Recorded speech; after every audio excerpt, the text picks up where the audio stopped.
આવતો હતો, હું કરતા નહોતો. અને ભલે શાસ્ત્રો એમ કહે કે હું જઉં છું, પણ હું ગતિ વગર પ્રસ્થાન કરું છું. કેમ? અગતિ સ્વરૂપ હું છું. આઈ એમ ચેન્જલેસ એન્ટિટી, અવિકારી છું. આવી રીતે મરણ અવસરે જે કોઈ વિચાર કરી શકશે, જીવન ધન્ય થઈ જશે. અને એ જ સંદર્ભમાં આગળ જવું તે પૂર્વે એક છેલ્લી વાત યાદ કરાવી દઉં. તમે તો વેદાંત કે આવું બધું સાંભળતા હો, તમને સ્પષ્ટ હોવું જોઈએ કે શરીર તો છેવટે લાકડામાં જવાનું, અને શરીરને ચિતા પર મૂકી દેશે લોકો.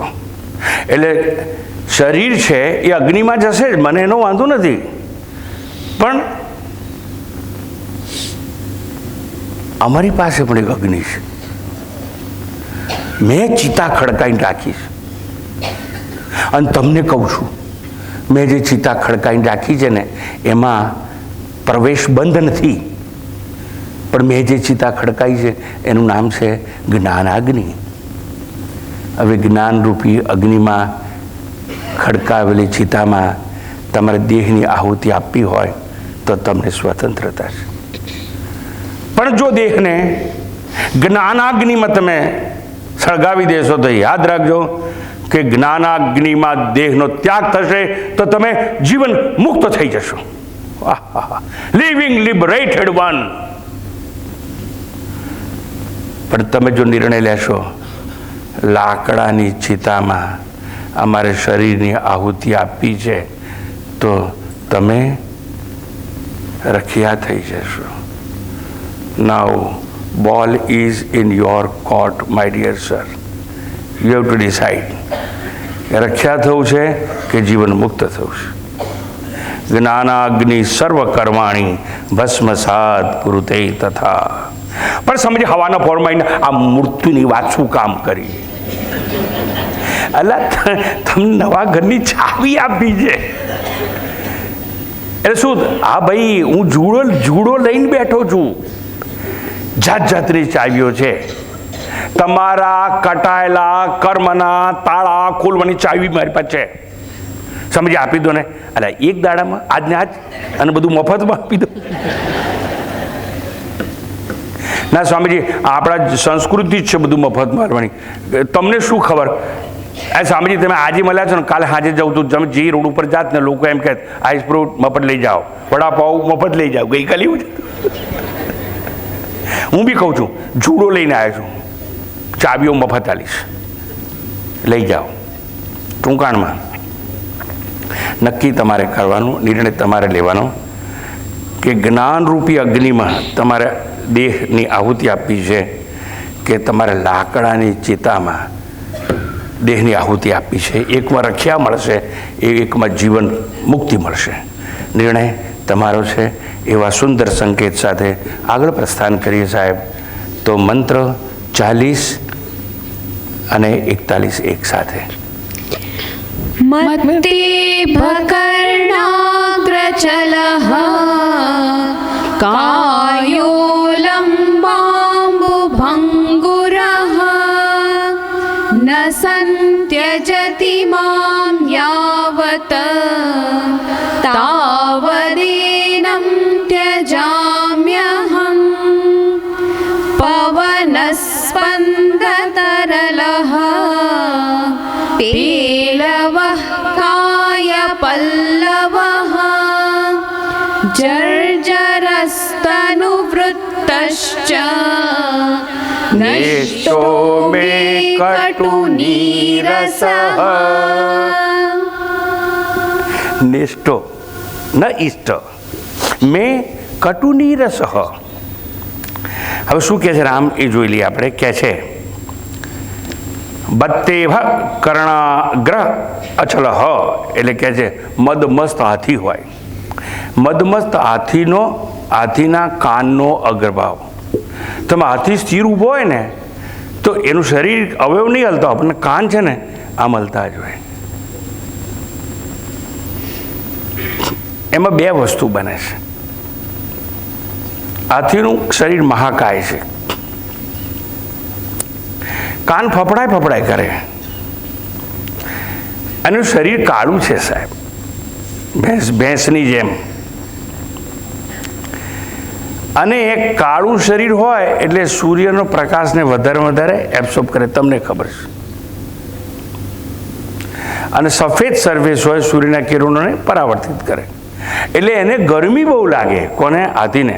કાળું રંગ શરીરનો હોય એટલે. અને ગરમી બહુ લાગે એટલે એના બે મોટા કાન છે, એમાં રક્તવાહિની જે જતી હોય ને, એનાથી એ જ્યારે કાન ફફડાય કરે ત્યારે જે સર્ક્યુલેશન એના બ્લડમાં થતું એમાં કાનમાં જે બહુ કેપિલરી નાની હોય, અને આમ ફફડાવે એટલે ઠંડી થાય ને પેલું ગરમ લોહી પાછું આવે, ઠંડુ થઈને અંદર જાય ને આખા શરીરમાં એને ગરમી ઓછી લાગે. એક વાત. બીજું, હાથીને મારવા માટે કંઈ મોટું હથિયાર ના જોઈએ. એ કીડી કે મચ્છર કાનમાં પી જાય ને, સૂંઢમાં જો એક જ કીડી જાય ને, હાથી મરી જાય. કાં કીડી આ સૂંઢમાં જઈને કરડે ને એટલે પેલો સૂંઢ પછાય, કીડી તો નીકળે જ નહીં એમ. એકવાર હાથીને અને કીડીને દુશ્મનાવટ થઈ ગઈ, એટલે પેલી કીડી કે ચાલ હાલતો થા, તો કે જો બોલીશ નહીં, તારું મારા આગળ કંઈ અસ્તિત્વ, તું ચૂપ થઈને જતી રહી, નહીં જવું, તું શું કરી લઈશ એમ કહીને કીડી આગળ ગઈ. હાથી પાછળ દોડે કે હમણાં પકડી પાડું છું. એટલે કીડી શું કર્યું? દરમાં પહેરી ગઈ. એટલે આય કે આવડું મોટું શરીર ક્યાં દરમાં પહેરવાનું છે? પણ આ કીડી કે મચ્છર કે કંઈ પણ એ બધાને દૂર રાખવા માટે હાથી છે ને કાન ફફડાવે. અને એ કાનની વાત આ રામ લઈ આવ્યા છે. કહે છે મદમત હાથીનો કાનનો અગ્રભાગ અતિ ચંચળ છે. અતિ ચંચળ એટલે આમાં કાન ફફડાયા જ કરે. હાથી ઊભો હોય ત્યારે અતિ ચંચળ. હાથી નિરંતર કાન ફફડાવે માખી, મચ્છર, કીડી આદિ જંતુથી બચવા માટે. ઉપરાંત કહે છે એના કાનની અણી પર રહેલા લટકેલા ક્ષણભંગુર જળબિંદુ. હાથીને ભેંસને જેમ નદીમાં નાહવાનું, તળાવમાં પડવાનું મન થાય, હાથીને બહુ ગમે એવું. એના કાનના ફડફડતા ચંચળ કાનના અગ્રભાગ ઉપર એક જ બિંદુ હોય પાણીનું, અને એની વાત કરે છે લટકેલા ક્ષણભંગુર જળબિંદુ જેમ આ દેહ ક્ષણભંગુર છે. હવે હાથીના કાનના અગ્રભાગ ઉપર એક જળબિંદુ હોય, કેટલો વખત રહી શકશે? એ તો ફફડાય કરે, ટકે જ નહીં ને. અને ના ટકે એટલે એ કાન ફફડાવે છે. એ જેટલું ક્ષણભંગુર છે ને, એક દ્રષ્ટાંત આપે છે. એટલું જ આ જીવન છે ને એ ક્ષણભંગુર છે. આ દેહ ક્ષણભંગુર છે, માટે દેહ, હવે મુખ્ય વાત છે, પેલું બધું દ્રષ્ટાંતો નકામા બધા. આ ક્ષણભંગુર છે દેહ, એટલા માટે કે છે. હવે દેહ, ભગવાન રામ કોને વાત કરે છે? પોતાના સદગુરુ વશિષ્ઠજીને. અને કહે છે હે ગુરુ, આ દેહ જો આટલો ક્ષણભંગુર હોય તો આ દેહ મને છોડે ને એ પહેલાં હું દેહને કેમ છોડી ના દઉં? વન્ડરફુલ. એ દેહ મને છોડે એ પૂર્વે હું દેહને છોડી શું કામ ના દઉં? એટલે શું કહે છે ખબર છે? જો ઇનડાયરેક્ટલી રામ પોતાના ગુરુને શું સૂચન કરે છે? હે ગુરુ, તું મને એવું જ્ઞાન આપને કે જેથી કરીને હું જીવતા દેહને છોડી દઉં. વાહ વાહ. હું જીવતા શરીરને મારી દઉં અને શરીર મારીને હું જીવતો રહું. અનેક અર્થો છે રામની વાતમાં. એટલે કહે છે કે હે ગુરુ, મને એવું જ્ઞાન આપો કે હું જીવતા શરીરનો ત્યાગ કરી શકું. એટલે શું? દેહમાં જે દેહાત્મ બુદ્ધિ છે એનો ત્યાગ કરી શકું. એટલે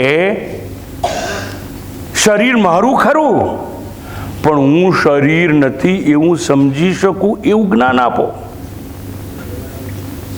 તો ભાઈ તને આગળ તો સમજાયું હતું. શું સમજાયું હતું? તે તો મને કહ્યું હતું. શું કહ્યું હતું?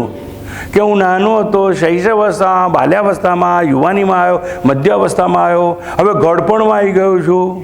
હા, એટલે તેને તું કહ્યું કે બાલ્યાવસ્થાનો, ઘડપણનો, યુવાનીનો તું સાક્ષી છું. હા, મેં કહ્યું તું ને. બસ તું સમજી જા ને કે તું શરીરનો સાક્ષી છે. એટલે શું સમજુ? તો કે એવું સમજ કે સ્થૂળ શરીરનો, સૂક્ષ્મ શરીરનો, કારણ શરીરનો, એટલે અવિદ્યાનો, ઇગ્નોરન્સનો પણ તું સાક્ષી છે એવું સમજી જા. એટલે જીવતા સમજી જા શું? કે હું શરીર નથી. તો શું થશે? તો તને ખબર પડશે. શું ખબર પડશે મને? કે મારો જન્મ નથી. પણ એથી શું લાભ? એથી તને લાભ મળશે. તું સમજીશ કે મોત તારે હોઈ શકે નહીં. પણ એથી શું લાભ? દરગો સમજી જાઉં કે મારે મોત નહીં. એથી તું સમજીશ કે તને ભય ના હોય, અભયતાને પ્રાપ્ત થઈશ. યાજ્ઞવલ્ક જનકને કહે છે, જનક અભયમ પ્રાપ્તોસી. પણ એ તો બધી બૃહદારણ્યક ઉપનિષદની વાતો છે. ટૂંકમાં રામ અહીં આપણને સમજાવે છે અને કહે છે જો દેહની આહુતિ જ આપવી હોય તો જ્ઞાનાગ્નિમાં આપવાની. અને કહે છે આ દેહને છોડવો જ હોય તો દેહ મને છોડે, એટલે મૃત્યુ આવે પહેલાં આપણે દેહને છોડી દેવાનો. તો દેહ મરે તો એ મારો છે જ નહીં, પછી મારી ચિંતા શું? મને ભય કેવો? એટલે અભયતા માટે કંઈ તપશ્ચર્યા કરવાની જરૂર છે? ન, કશું જ કરવાની આવશ્યકતા નથી. કારણ કે શરીર તું હોય તો તું કોઈ કર્મ કરી શકે, તપ કરી શકે, જપ કરી શકે, સ્નાન કરી શકે, દાન કરી શકે. જો શરીર તો છે જ નહીં તો કર્મ કરવાની આવશ્યકતા નથી. આહા, હવે મને સમજાયું. કંઈ પણ કર્યા વિના આ દેહને હું ત્યાગી શકું તેમ છું, દેહના માત્ર સાક્ષી બનીને. અને સાક્ષી બનવાની કળા રામને નિમિત્ત બનાવી અને વાલ્મીકીજી આપણને સમજાવવાના છે. અને ધીરે ધીરે આપણે પ્રસ્થાન કરીશું, એમ સમજવાનો પ્રયાસ કરીશું. અત્યારે તો ઘડિયાળના કાંટા ચીસો પાડીને મને કહે છે બંધ કરો, બંધ કરો. અને અકસ્માત થાય એ પૂર્વે મારી વાણીને 8:30 સુધી છે. ફાઇન. મને એમ કે 7:15 થી 8:15. સારું, સરસ. 8:30 સુધી તો આપણે આગળ વાત કરીએ.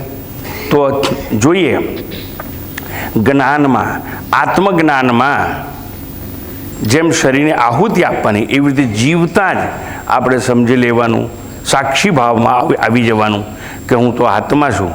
એવું ના સમજાતું હોય તો હું શરીર રથ છે અને એનો માલિક છું, અને માલિક હોય વાહનથી જુદો હોય.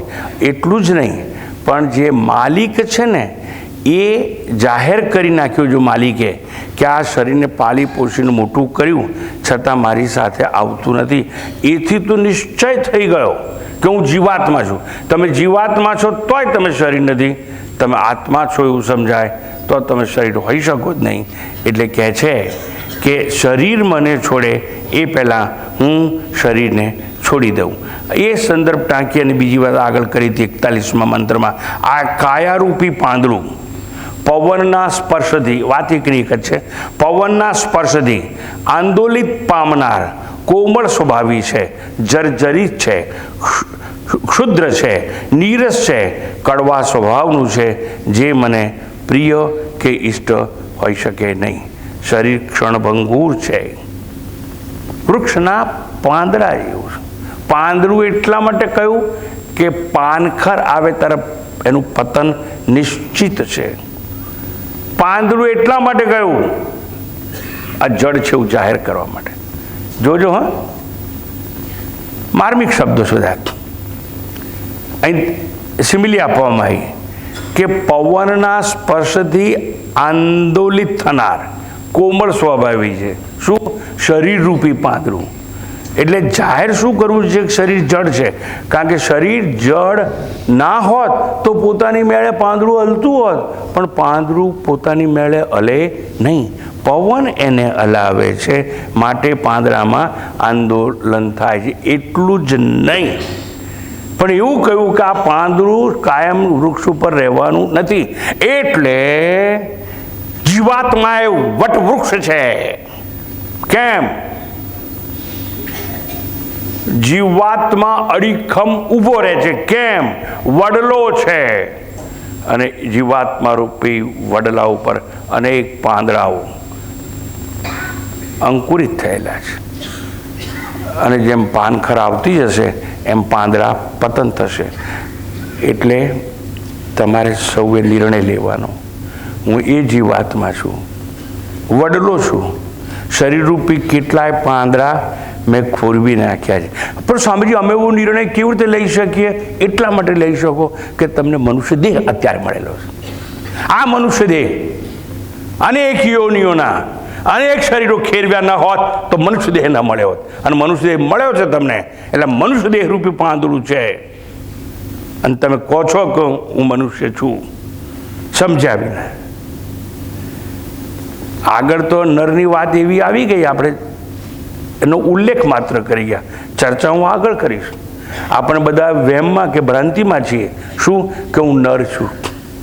નર અને નારી એટલે પુલ્લિંગ અને સ્ત્રીલિંગ, પુરુષ અને સ્ત્રી, લિંગના ભેદ, આવી વાતો શાસ્ત્રમાં અનેક વાર આવી, અનેક વાર સાંભળી, પણ આપણને પકડાઈ નથી. અહીં હું પેલી જડતા તરફ નિર્દેશ કરવા માગું છું કે પવનના સ્પર્શથી પાંદડું આંદોલન પામે છે, એટલે એ જળ છે એવું કહે છે. એટલે જળ હોય એ ક્ષુદ્ર કહેવાય, એટલે નીચામાં નીચી જાતનું, એટલે ક્ષુદ્ર, નીરસ અને કડવા સ્વભાવનું છે. અને એ મને પ્રિય નથી, એ મને ઈષ્ટ નથી. દેહરૂપી પર્ણ, સાંભળજો, પવનથી હાલે છે. હવે સમજો, આ શરીર છે ને કોના લીધે હાલે છે? પ્રાણવાયુથી. આ બ્રીધિંગ કરો છો એટલે તો પ્રવૃત્તિ થાય ને. એટલે શરીર રૂપી પાંદડું પ્રાણવાયુ અંદર લેવાથી ને અંગારવાયુ બહાર કાઢવાથી, અર્થાત ટૂંકમાં પવન દ્વારા જ હલનચલન કરે છે. અને વૃક્ષ ઉપરનું પાંદડું પણ પવન દ્વારા હલનચલન કરે છે. એટલે બંને કેવા છે? બંને જળ છે. અહીં કહે છે દેહરૂપી પર્ણ પ્રાણવાયુથી હલન કરે છે. એટલું જ નહીં, આદિ વ્યાધિ જેવા દર્દમય કાંટા લાગેલા છે, જે તૂટેલું પર્ણ છે, એ મને ઉપકારક નથી. આ રામ છે એ શરીરના સંદર્ભમાં કંઈક આપણને વાત કરે છે. વટવૃક્ષ જેવા આપણે હંમેશા વિચાર કરવો જોઈએ.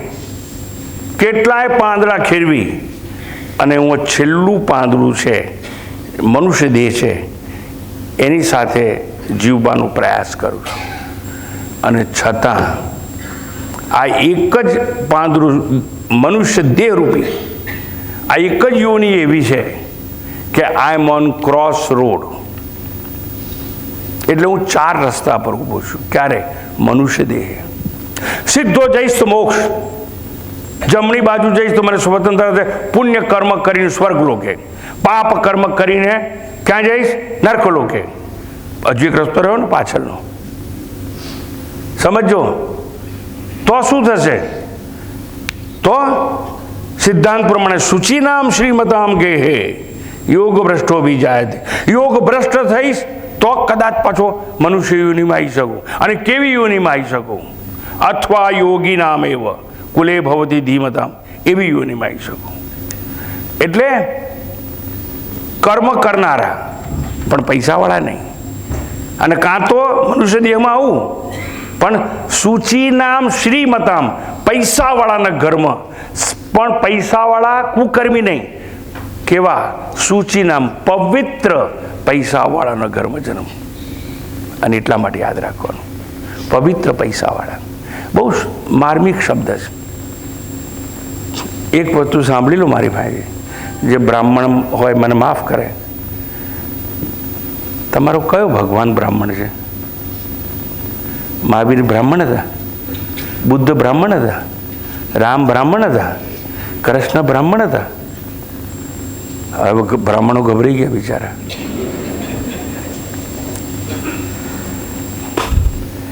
જુઓ, સૂચિ નામ અને શ્રીમતામ આ બધા રાજાના પુત્રો હતા, ક્ષત્રિયો હતા બધા. પૈસાવાળાને ત્યાં જન્મ્યા લેવો. કેમ? ગત જન્મની કોક વાસના એવી હશે કે ધન દ્વારા, પૈસા દ્વારા પૂર્ણ થવી જોઈએ. અને એવા મોટા પૈસાવાળાને ત્યાં જન્મી, પણ એ 1 કે 2% જ હોય. અને એ જે બી ભોગવાઈ જાય અને પેલા પુણ્ય કર્મનો ઉદય થાય અને બધું જ હોય. ધન ધાન્યથી ભરેલા ભંડારો હોય, બાળકો હોય, પત્ની હોય, મૂકીને ચાલ્યા જાય. કેમ? હવે પેલા પુણ્ય કર્મોનો ઉદય થયો, એ ફળ આપવાનું કામ કરશે. પેલી વાસના હોય તો કામ ભોગવાઈ દીધા. મેં વાત ત્યાંથી શરૂ કરી, we are on cross road. મનુષ્ય દેહ છે માટે કહું છું. કેમ એવું કહો છો? અરે પ્રાણી કર્મ ના કરી શકે એટલા માટે. તો પ્રાણીની યોનિ કેવી કહેવાય? કર્મ યોનિ તો ના જ કહેવાય. કેવી કહેવાય? ભોગ યોનિ કહેવાય. બહુ ખરાબમાં ખરાબ પાપ કર્મ કર્યા હોય તો કૂતરા, બિલાડા, ગધેડા ને એવા પ્રાણીઓ બનવું પડે. પણ પુણ્ય કર્મ કર્યા તો દેવ યોનિમાં જાઓ તમે. પણ ત્યાં કર્મ ના થાય. એટલે એ શું કહેવાય? એ ભોગ યોનિ. એ પુણ્ય કર્મના ભોગ ભોગવવાના, આ પાપ કર્મના ભોગ ભોગવવાના. અને જો એની વચ્ચે રહી જાઓ, યોગ ભ્રષ્ટ થાવ તો ફરતી મનુષ્ય થાવ. પણ મનુષ્ય જન્મ લઈ, યોનિ લઈ અને ચિત્ત શુદ્ધ કરી અને આહા જ્ઞાનાગ્નિ પ્રજ્વલિત કરી હૃદયમાં, તો બેડો પાર થઈ જાય, તો ફરી પાછા નહીં આવવાનું. અને ગીતા કહે છે, એ માર્ગે ગયેલો કદાપી પાછો આવતો નથી. યદ્ગત્વા ન નિવર્તન્તે તદ્ધામ પરમમ મમ. એક જ વાત કહી અને મારી વાણીને વિરામ આપો. You are on cross road. સ્વતંત્રતા તમને આપીશ. પુણ્ય કર્મ કરી સ્વર્ગે જવું હોય, you are at liberty my dear sir. પણ પાપ કર્મ ના કરશો, નરકમાં ના જશો.